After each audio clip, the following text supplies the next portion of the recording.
El pueblo en algún momento se había juntado con extranjeros de otros pueblos y Dios no quería en ningún momento que ellos hicieran eso, porque iban a ir atrás de otros dioses e iban a apartarse del Dios único y verdadero. Entonces, en este preciso momento del capítulo 9 se está expresando de que ellos ya se habían apartado de todos los extranjeros. Y el pueblo se pone en pie y confiesa sus pecados. Otra parte clave de lo que pasó en el capítulo 9 es que tenemos a un pueblo que está siendo liderado por algunas personas del pueblo y conducidos a poder en conjunto confesar pecados. Ellos tienen que reconocer que han hecho algo mal. Y no solamente los pecados de esa generación, sino están revelando en conjunto y reconociendo las iniquidades, o sea, las cosas malas que habían hecho sus padres o sus progenitores. Entonces dice el versículo 3, y puestos en pie en su lugar, leyeron el libro de la ley de Jehová su Dios. Eso es muy importante, porque al leer el libro de la ley, ellos van a recordar, van a repasar, van a refrescar en su memoria las cosas que Dios, Jehová, les había mandado. Entonces, una cuarta parte del día leen la ley. Y otra cuarta parte del día confiesan sus pecados y también adoran a Dios. Entonces, en ese contexto, los levitas son los que estaban liderando en alguna manera esto con Nehemías, y ellos van a revelar toda una historia que leímos en el capítulo 9. Yo le he resumido a manera de imágenes. En ese discurso que dan al pueblo, ellos hacen un recuento desde Abraham. Cómo había escogido Dios a Abraham y lo había sacado de su tierra para llevarlo a un nuevo lugar y haberle prometido que le daría una nueva tierra en la cual iba a morar su descendencia. Luego, ellos hacen el recuento de cómo Dios había tenido misericordia del pueblo y ellos estando en esclavitud en Egipto, los saca o los libera con poder. Y esto en esta otra segunda imagen, donde aparece una imagen de ellos cruzando el Mar Rojo, que es un hito en la historia del pueblo de Israel, liderados por Moisés. Luego, en ese discurso también se habla de cómo Dios los había guiado en el desierto a través de nubes, columnas de nube, es el término, y columnas de fuego, para que el pueblo pudiese llevar una guía. A pesar de que el pueblo ya estaba desobedeciendo las instrucciones de Dios. Dios siempre, en ese discurso que se está dando en el capítulo 9, Dios se reitera que tiene gran misericordia y cada vez que el pueblo hace mal, Dios está presto para poder ayudarles. También se hace mención en ese capítulo, en ese recuento espectacular que hace este discurso, también se hace el recuento de cómo Dios en el desierto los va a alimentar y no los deja morir de hambre, dándoles el maná que llovía del cielo, ese pan o ese alimento que representó para ellos este maná, y también el agua que salió de la peña, ¿no? Moreb, y no los dejó morir ni de sed ni de hambre. Es más, tenían todas sus necesidades cubiertas. Sin embargo, el pueblo siempre estuvo en una actitud mala de desobediencia. Y entonces, en alguna parte del relato también menciona, a pesar de que el pueblo hizo su becerro de oro, cuando Moisés fue a recibir las instrucciones de Dios, luego Dios tiene misericordia y sigue protegiendo al pueblo. Y luego habla de las victorias que Dios le ha dado al pueblo de Israel sobre otros pueblos, sobre otros pueblos. Pero en todo esto, ellos en esta confesión, porque ellos están confesando las iniquidades de sus padres, ellos confiesan, ahora estamos en un pueblo el cual está restaurado en muros y ahora quiere restaurar ese deseo de poder eh, seguir fieles a lo que Dios les había mandado. Entonces, esto parte por una confesión general de todas las cosas malas que habían hecho. En resumen, el discurso va orientado a decir, tantas cosas buenas has hecho tú, Dios, con nosotros, como este pueblo, y nosotros siempre hemos sido rebeldes y hemos desobedecido y hemos sido contrarios. Sin embargo, tú has sido misericordioso. El estado en el cual nosotros nos encontramos ahora es gracias a ti. No, en el pasaje siguiente, miren lo que dice, y ya estamos más adelante, el capítulo 9, dice, les soportaste por muchos años y les testificaste con tu espíritu por medio de tus profetas, pero no escucharon. Por lo cual los entregaste en mano de los pueblos de la tierra.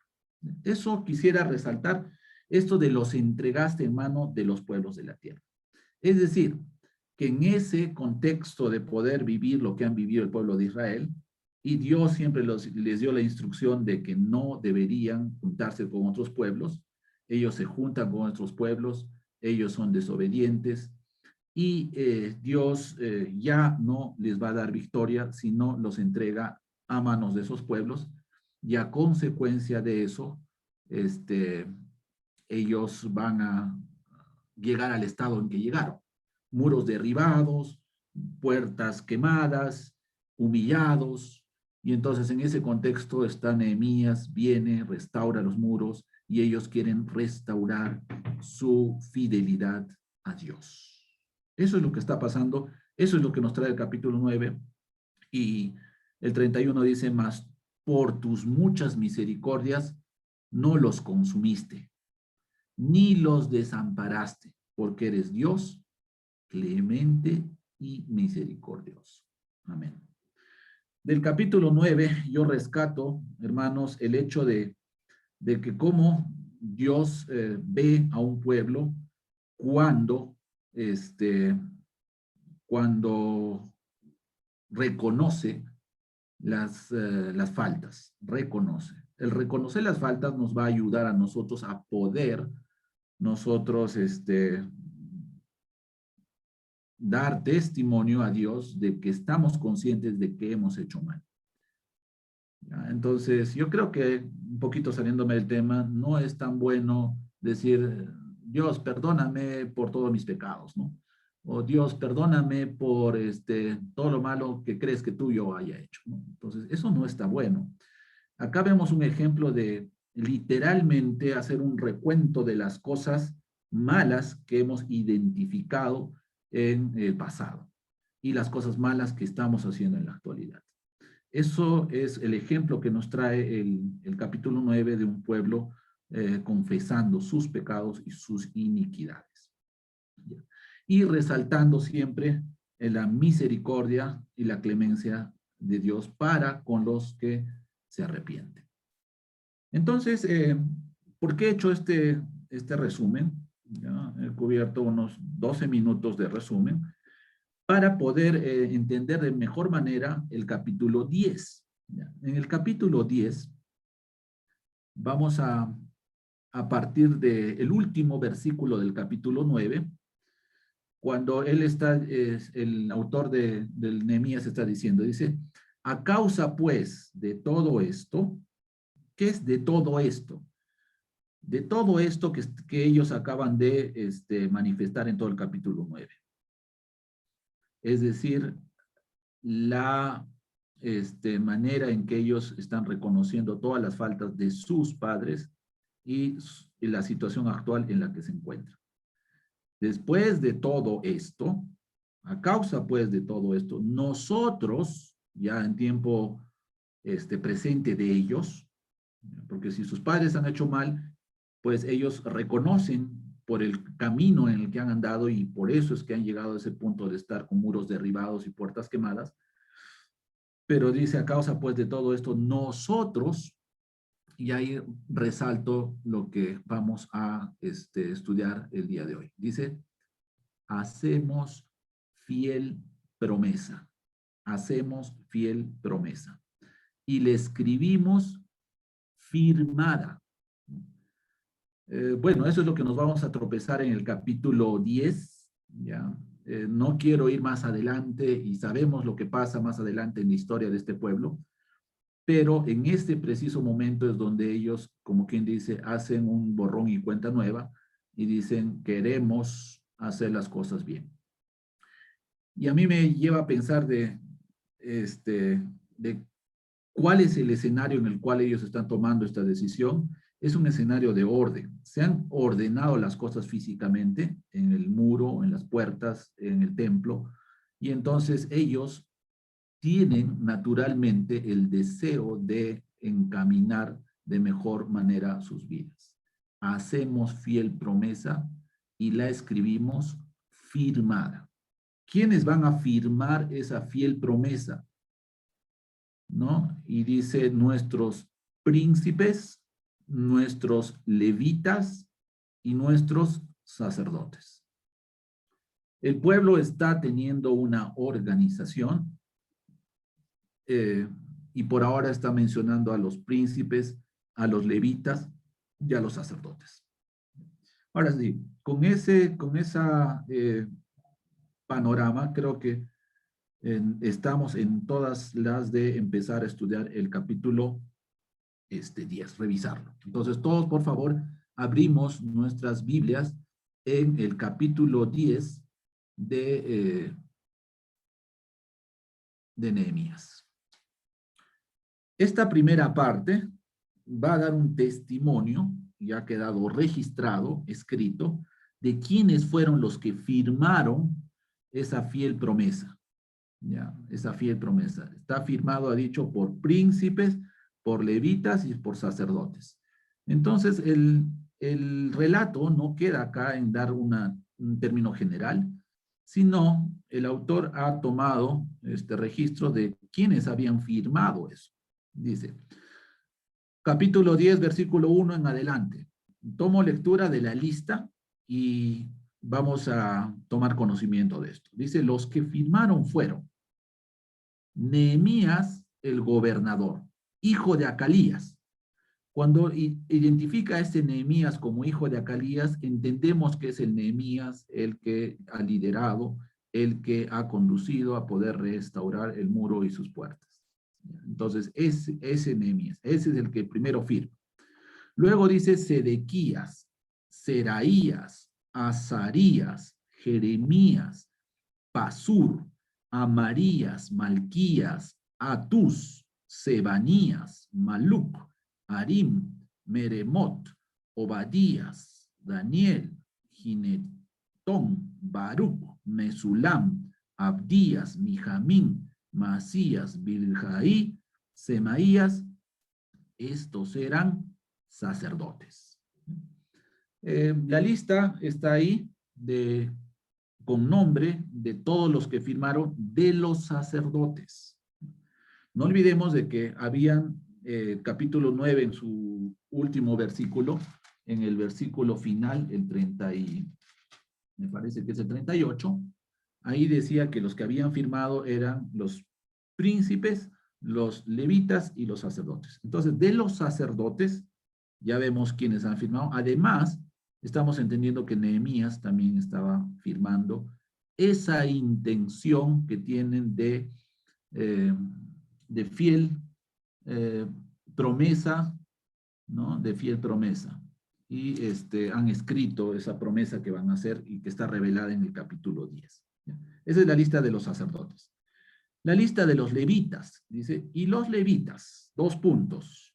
Entonces empieza a nombrar a estas personas. Jesuá, hijo de Azanías, Binuí, de los hijos de Enadat, Cadmiel y sus hermanos, Sebanías, Odías, Kelita, Pelaías, Anán, Micaía, Reob, Asabías, Zacur, Serebías, Sebanías, Odías, Bani y Beninú. Entendemos de que todas esas personas eran de los que firmaron de los levitas.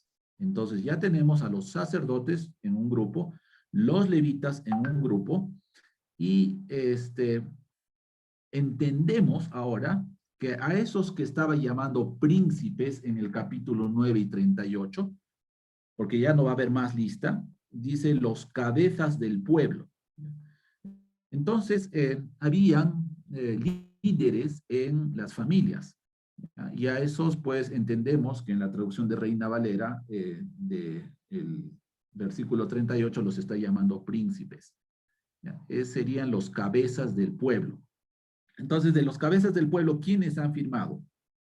Paros, Paat Moab, Elam, Zatú, Bani, Buni, Azgat, Bebai, Adonías, Bigbai, Adin, Ater, Ezequías, Azur, Odías, Asum, Besaía, Arif, Anatot, Nebai, Magpías, Mesulam, Esir, Mesesabel, Sadoc, Jadúa, Pelatías, Anán, Ananías, Oseas, Ananías, Asub, Aloes, Pila, Sobek, Reum, Asapna, Masías, Ahías, Anán, Maluk, Arim y Baana.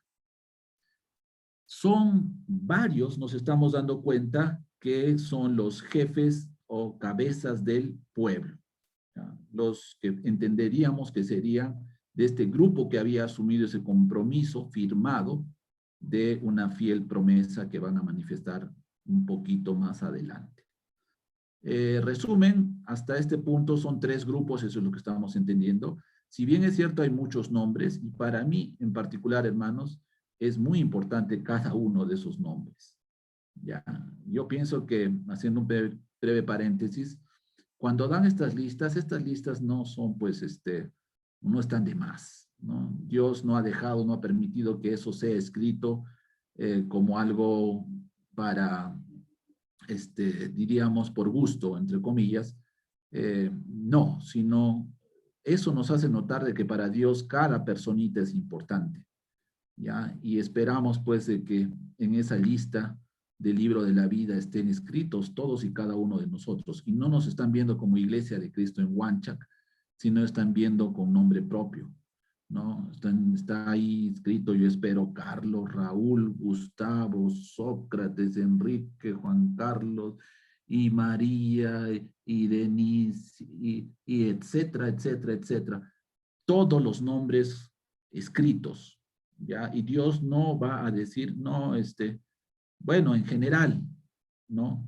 Si no nos identifica con nombre propio. ¿Ya? En todo caso, eso a manera de paréntesis. Quito el paréntesis y continuamos. Nombres sacerdotes que firman, nombres levitas que firman, nombres cabezas del pueblo que firman. Entonces, dice además, llegamos al versículo 28, dice, y el resto del pueblo,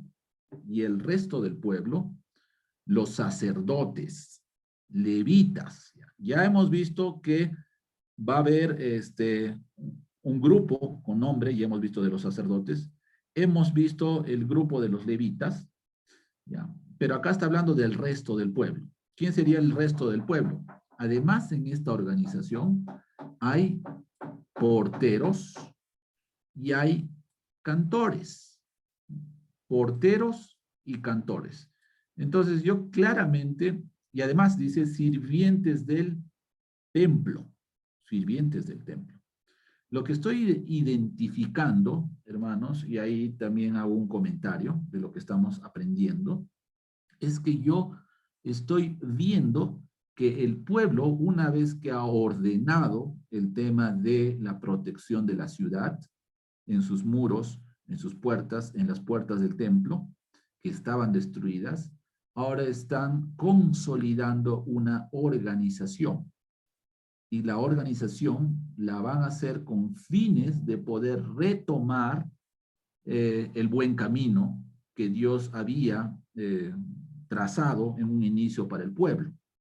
De lo cual, en el capítulo 9, nos habla de todos los errores que cometieron los antepasados y las cosas malas que hicieron. Sin embargo, Dios estaba ahí y ahora Dios sigue ahí porque es un Dios clemente y misericordioso. Entonces, yo puedo visualizar en este versículo 28, y eso me sirve mucho, hermanos, y espero que ustedes también, la manera en que este pueblo se había reorganizado. Está el pueblo, están sus sacerdotes. Los sacerdotes entendemos que son de entre los levitas, personas que van a liderar digamos, el cumplimiento de las diferentes ordenanzas, mandamientos, decretos, estatutos que Dios había dado. Entonces, los levitas era una de las tribus asignadas para poder asistir justamente a este sacerdocio y, y también para ver algunas labores dedicadas exclusivamente al cumplimiento de los mandamientos, decretos y estatutos que tenían que ver con el tema del culto que Dios había establecido en sus diferentes mandamientos, decretos y estatutos. Entonces los levitas, solamente para recordar o dar una idea general, ellos de entre las tribus, habían 12 tribus de Israel, una de las tribus no necesitaba trabajar, es decir, en otras cosas, sino solamente exclusivamente a las cosas de la administración, digamos, de la parte espiritual del pueblo. La comunicación que Dios tenía con el pueblo a través de su palabra, la ley dada, los profetas, y ahí el cumplimiento de todas estas instrucciones era administrado a través de los sacerdotes que estaban de entre los levitas. Entonces los levitas administraban el templo y el resto del pueblo tenía que financiar eso. ¿Ya? Y eso es lo que había indicado Dios, y había el tema del diezmo. Todos apartaban la 10ª parte de lo que trabajaban para el sostenimiento de los levitas. Todo eso probablemente habían dejado de hacer una vez que se habían juntado con otros pueblos, y entonces ellos habían dejado esa práctica, pero en este preciso momento están en su fiel promesa firmando qué es lo que vamos a hacer. Entonces, sacerdotes se entiende, levitas se entiende. En su organización tienen porteros, ¿ya? Y los porteros estarían asociados a la logística del cuidado de la ciudad, en su administración física, ¿no? Cuidar las puertas. Hemos estudiado de que este muro de la que rodeaba la ciudad tenía bastantes puertas, entonces habían porteros, ¿ya? Que se encargaban del cuidado de las puertas. Y además cantores, ¿ya? Y los cantores para mí son claves. El canto, la alabanza, dice que 1/4 parte del día se dedicaron a confesar sus pecados y a adorar. Y entonces tiene que haber unas personas de la organización que promuevan una adoración, digamos, organizada, trabajada. Y entonces los líderes de los cantos, me imagino, de esas alabanzas, de esos salmos, himnos espirituales que elevaba el pueblo de Israel a Dios, estaba administrado por estos cantores. ¿Ya? Entonces los porteros, para mí, una tarea importante de cuidar las puertas, otra de los cantores y otro de los sirvientes del templo. Entonces, aparte de los sacerdotes levitas, entendemos que hay porteros, cantores y sirvientes. Todos están ahí. Todos están en el afán de poder firmar. Han escuchado 1/4 parte del día la lectura de la ley y han recordado todas las cosas que Dios ha mandado. ¿Ya? Y esta parte de la fiel promesa nos va a hacer dar cuenta, hermanos, en este estudio, de qué cosas han sido las cosas principales que ellos han dejado de hacer y ahora están prometiendo de que no las van a dejar de hacer y quieren hacerlas a partir de este punto para adelante. Dice, y todos los que se habían apartado de los pueblos de las tierras. He resaltado esta parte. ¿Por qué?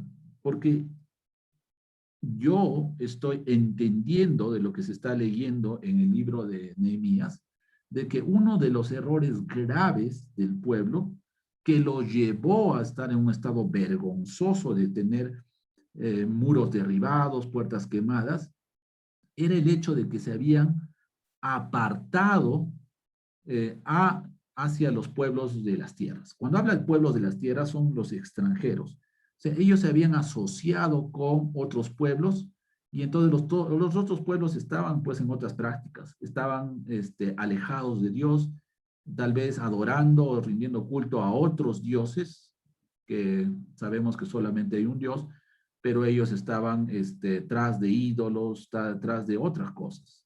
¿Ya?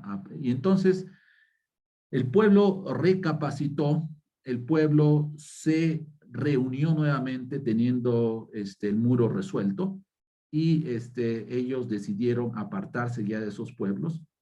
Entonces dice, y todos los que se habían apartado de los pueblos de las tierras a la ley de Dios, con sus mujeres, sus hijos e hijas, todo el que tenía comprensión y discernimiento.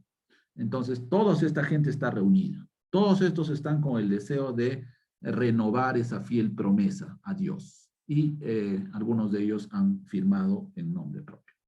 Entonces, entendemos esta parte que es importante, me he tomado el tiempo para explicarla, de los que se habían alejado a otros pueblos y se habían regresado al pueblo de Dios. ¿Ya? Entonces, estos son los que se habían apartado de los pueblos de las tierras a la ley de Dios, o sea, se han vuelto a la ley de Dios, con sus mujeres, sus hijos, sus hijas, y todos los que tenían comprensión y discernimiento, todos los que estaban entendiendo que todo lo que habían hecho estaba mal y que existe un solo Dios a quien hay que obedecer a todos sus mandamientos. 29 dice, se reunieron con sus hermanos y sus principales.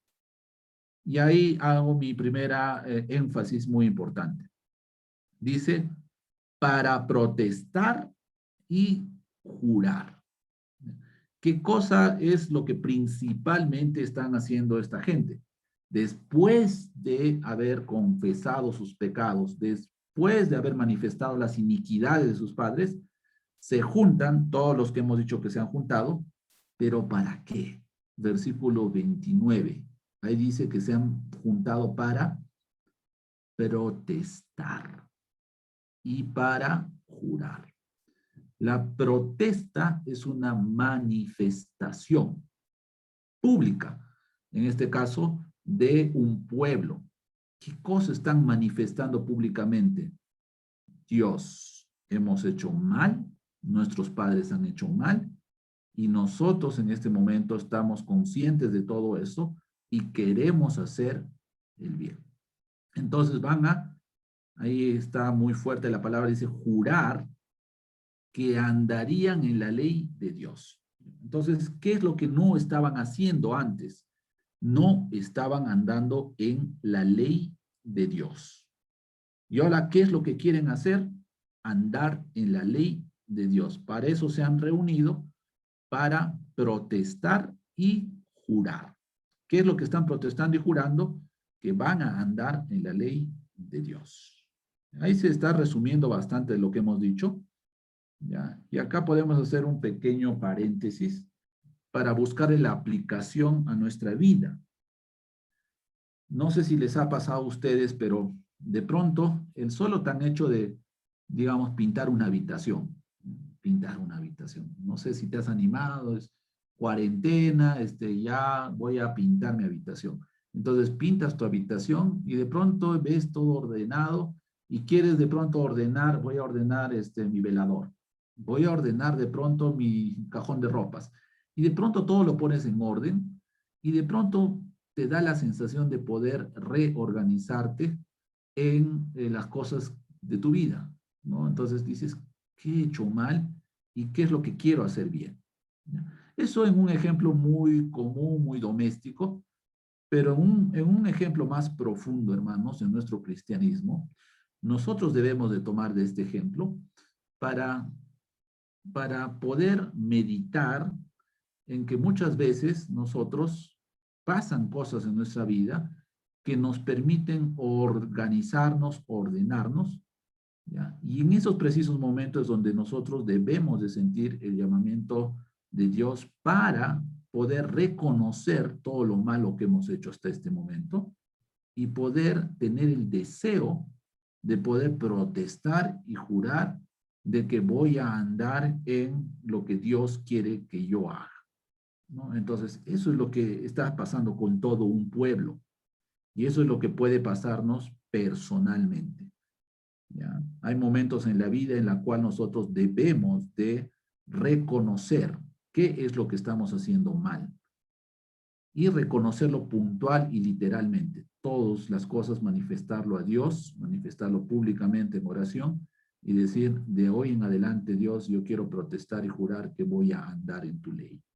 Y eso es lo que están haciendo.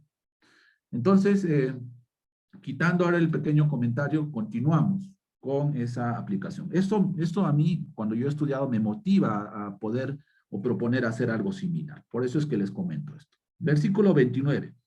Se reúnen para protestar y jurar que andaría en la ley de Dios que fue dada por Moisés, siervo de Dios, y no solamente protestan y juran, sino que guardarían y cumplirían. Este de guardar es pues tomar conocimiento, es observar lo que está escrito y no solamente tomar conocimiento y ver lo que está escrito, sino además cumplir. Ya, y entonces el 29 es un tremendo versículo, ya que está tocando la parte principal a la que les está llevando toda esa confesión de pecados. Les está llevando a prometer, hacer una fiel promesa de que van a andar en la ley de Dios. La van a guardar y la van a cumplir. Está diciendo que van a guardar ¿qué cosa? Todos los mandamientos, decretos y estatutos de Jehová nuestro Señor. Eso es a lo que te lleva el arrepentimiento, a un deseo de poder hacer las cosas bien, como deben de hacerse. Entonces, luego de esto, con esta parte principal que yo he resaltado en verdecito, protestar y jurar, guardar y cumplir, luego vamos a darnos cuenta, hermanos, en lo que prosigue del estudio, de qué cosas son las cosas principales que este pueblo estaba haciendo mal. Ya, versículo 30 dice, y que no daríamos nuestras hijas a los pueblos de la tierra, ni tomaríamos sus hijas para nuestros hijos. Ese fue un error de ellos. ¿Qué? Que las hijas empezaron a casarse con otros pueblos y que para sus hijos estaban tomando hijas de otros pueblos. Y entonces, como había una mezcla de pueblos y los otros pueblos no tenían temor de Dios, eso los llevó a la ruina a este pueblo. Dios les dijo que no hagan eso, ¿ya? En nuestro paralelo a nosotros sería, pues no se unan en yugo desigual, ¿ya? En que comulga alguien que ama a Dios con alguien que es enemigo de Dios. Y entonces eso no va a llevar a algún buen camino como a ellos les había sucedido. Se terminaron absorbidos por los otros pueblos y se alejaron de Dios. Versículo 31 dice, asimismo, que si los pueblos de la tierra trajesen a vender mercaderías y comestibles en día de reposo, nada tomaríamos de ellos. ¿Qué estaban haciendo ellos? O sea, por eso lleva la promesa. Todas las cosas que están prometiendo acá es porque esas cosas habían incurrido en esas faltas.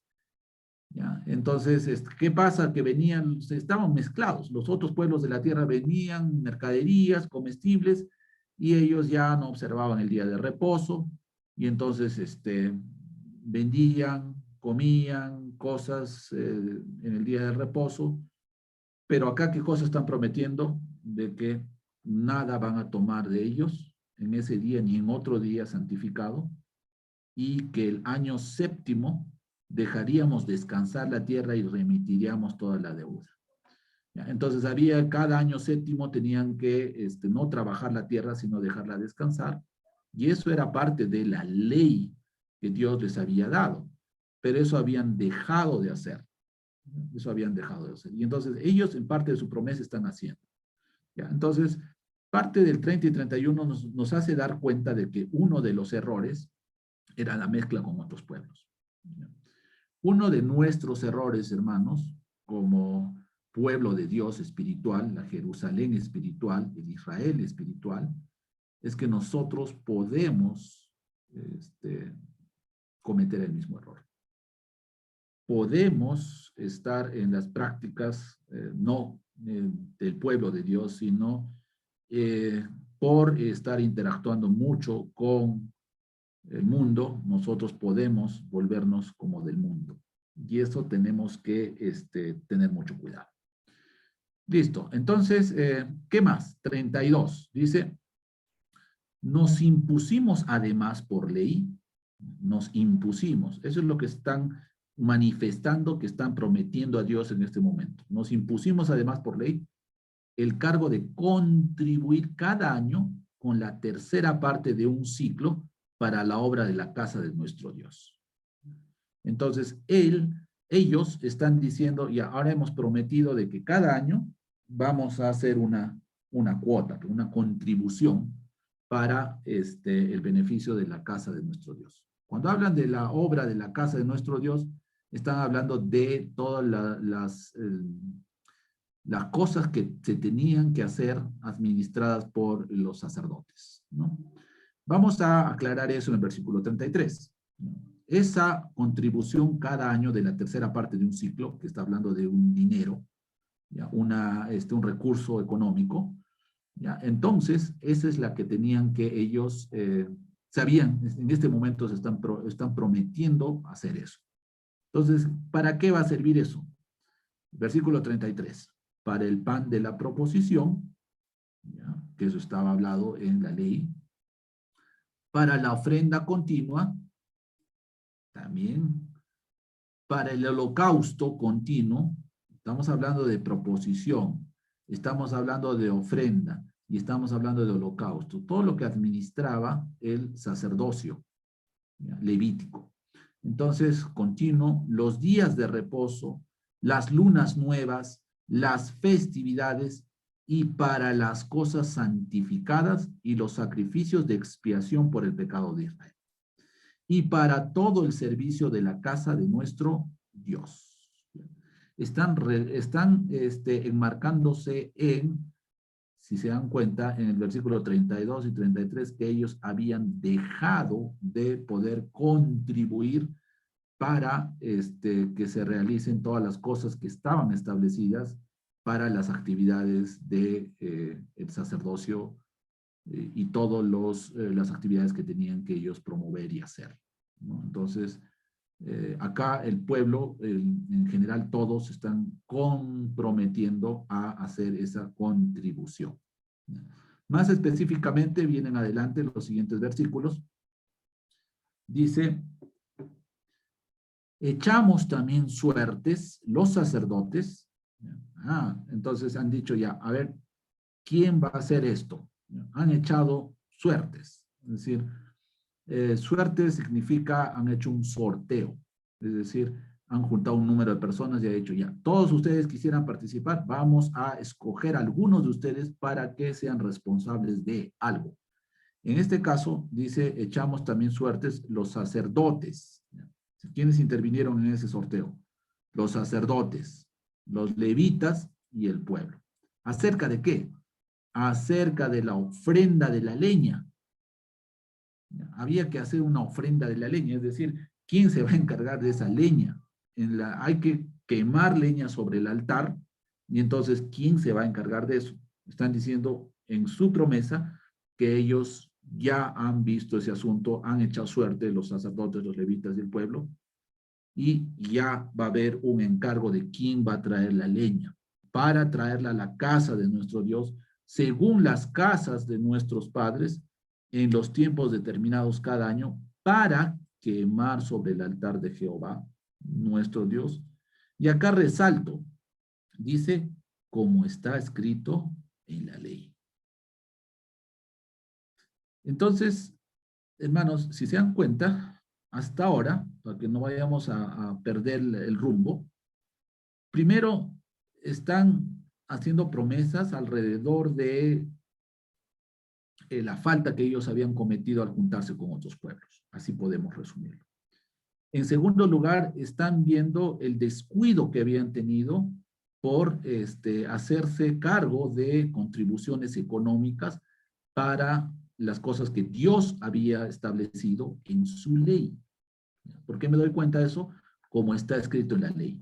Y es que la leña, y es que el pan de la proposición y la ofrenda continua y el holocausto continuo, los días de reposo, las nuevas lunas, las festividades, cosas santificadas y los sacrificios de expiación, todo eso estaba ordenado en la ley.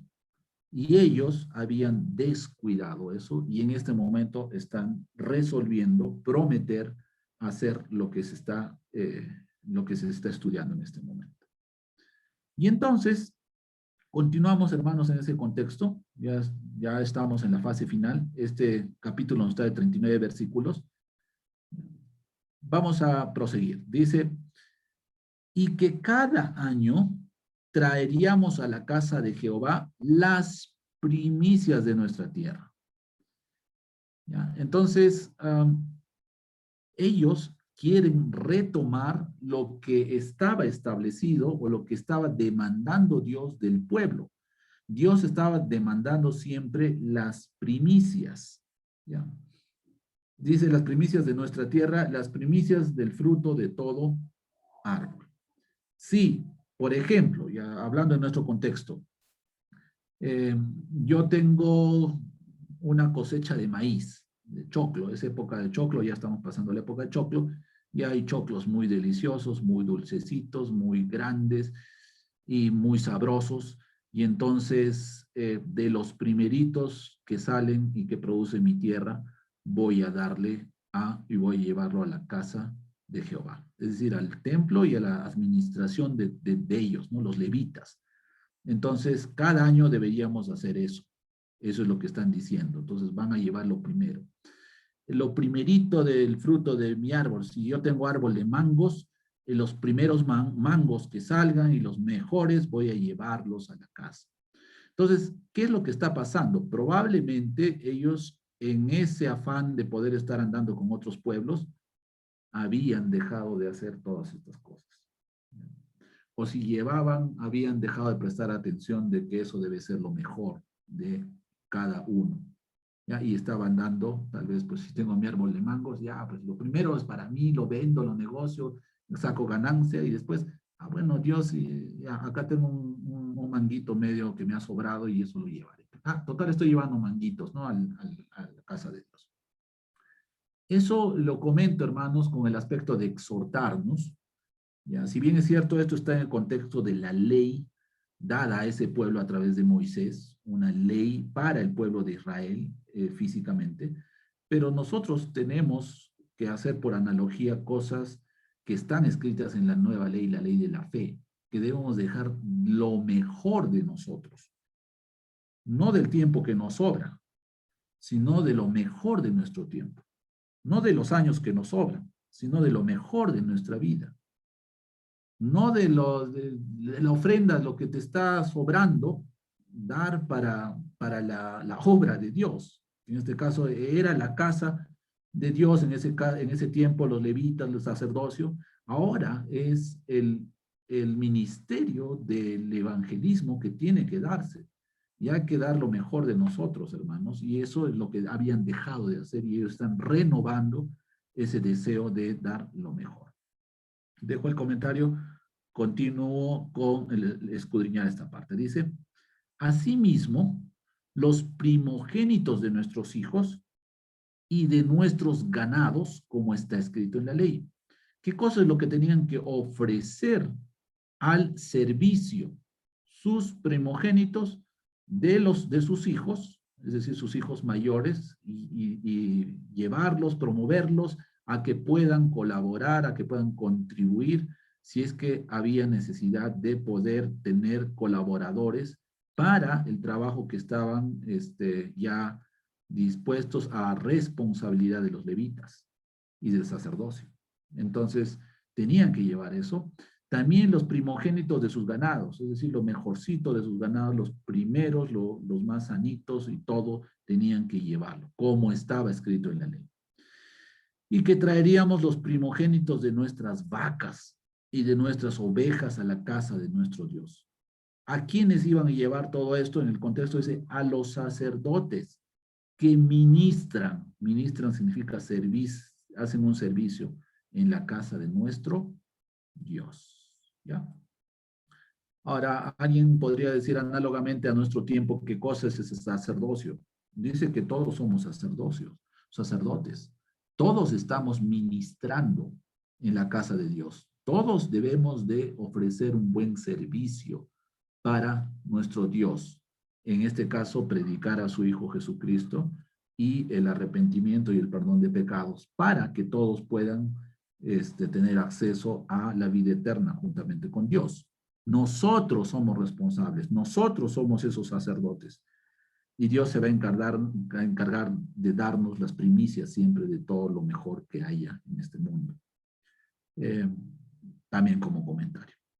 37. Que traeríamos también las primicias de nuestras masas y nuestras ofrendas y del fruto de todo árbol y del vino y del aceite. ¿Para qué van a llevar todas esas primicias de vacas, ovejas a los sacerdotes? Primicias de masas, ofrendas de fruto de árbol, de vino, aceite. ¿Para quién? Para los sacerdotes. A las cámaras de la casa de nuestro Dios. Y el diezmo de nuestra tierra para los levitas. Ojo, los levitas están exclusivamente al servicio de todo esta labor que había que hacer en el templo. Y entonces ellos estaban exclusivamente dedicados a eso, y para que exclusivamente estén dedicados a eso, había que el resto del pueblo dar los diezmos. Probablemente habían dejado de hacer esto y ahora están renovando sus promesas de poder cumplir todas estas cosas principales. Y que los levitas recibirían las décimas de nuestras labores en todas las ciudades.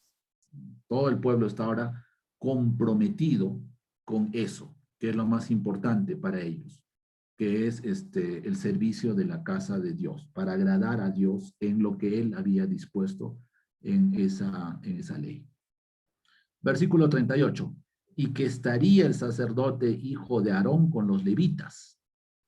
Y Aarón era el sumo sacerdote y su hijo estaría con los levitas cuando los levitas recibiesen el diezmo. Y que los levitas llevarían el diezmo del diezmo a la casa de nuestro Dios, a las cámaras de la casa del tesoro. Hasta acá yo me estaría dando cuenta, hermanos, en lo que estamos estudiando es que ellos habían descuidado en esas faltas y pecados que están revelando, el cuidado que había que tener de los levitas, del sacerdocio, de la administración de todas las cosas que había que hacer en la casa de Jehová. Y entonces ellos están prometiendo cubrir ahora todas esas cosas como estaba escrito en la ley. Y esa es su promesa en este momento, de poder reencaminarse en todas estas cosas. Finalmente, versículo 39 dice, porque a las cámaras del tesoro han de llevar los hijos de Israel y los hijos de Leví la ofrenda del grano, del vino y del aceite. Allí estarán los utensilios del santuario y los sacerdotes que ministran, los porteros y los cantores. Y esto lo resalto, lo he debido resaltar tal vez con rojo, porque es la parte final y conclusiva, y dice, y no abandonaremos la casa de nuestro Dios. ¿Ya? Esa es la conclusión de la promesa que todo ese pueblo están haciendo.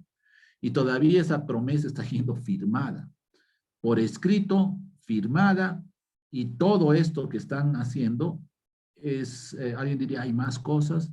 No, hermanos, el capítulo 10 resumen estas cosas puntuales, las cuales hemos tratado de ir a detalle, para poder tener idea de las prácticas que ellos tenían, ¿ya? Asociadas obviamente con la ley dada por Moisés siervo de Dios, a ese pueblo, que a través de los años ellos habían dejado de hacer, se había desordenado todo el pueblo de Israel, ahora se está reordenando a partir de los muros, a partir de las puertas, ahora a partir del pueblo, en levitas, sacerdotes, las cabezas de los pueblos, ahí están porteros, ahí están siervos del templo, ahí están cantores. Todos ahora están unánimes y todos se están sumando para poder en conjunto cubrir estos ítems que habían descuidado. En conjunto ellos prometen, pero ¿para qué prometen? Para no abandonar la casa de Dios. Hemos concluido nuestro estudio el día de hoy en el capítulo 10. Yo solamente quería finalizar con una conclusión. Siempre alguien dice, ¿para qué estudiamos esto si ya nosotros no somos pueblo de Israel, así, con bajo la ley? ¿Sí? Pero entendemos de que somos pueblo de Israel espiritual y estamos ahora bajo la ley de la fe. Y entonces, ¿qué es lo que puede pasar? Lo mismo que les pasó a ellos. Nosotros podemos abandonar la casa de Dios. Para nosotros ahora la casa de nuestro Dios es una casa espiritual, es la iglesia. Entonces, ¿qué debemos de hacer? No debemos de descuidar la provisión que damos a la iglesia para que cumpla su propósito. Si en ese su propósito era cuestión de culto, ahora nuestro propósito es el ministerio que Dios nos ha dado, que es predicar a su Hijo Jesucristo. No debemos de descuidarlo. Debemos, si estamos por mal camino, arrepentirnos, confesar todas nuestras malas cosas que hemos hecho y empezar a organizarnos para poder prometer a Dios, y cada domingo lo hacemos, espero, siempre renovar nuestras promesas a el servicio con lo mejor que tenemos, hermanos, nuestras primicias.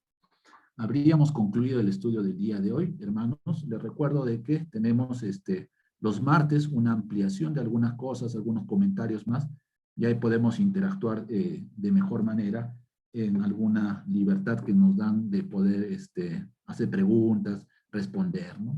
En todo caso, el día de hoy se ha sido una exposición de la temática y espero que ustedes hayan logrado comprender este capítulo 10. Capítulo 9 y 10 son bastante interesantes como ejemplo para nosotros en la actualidad.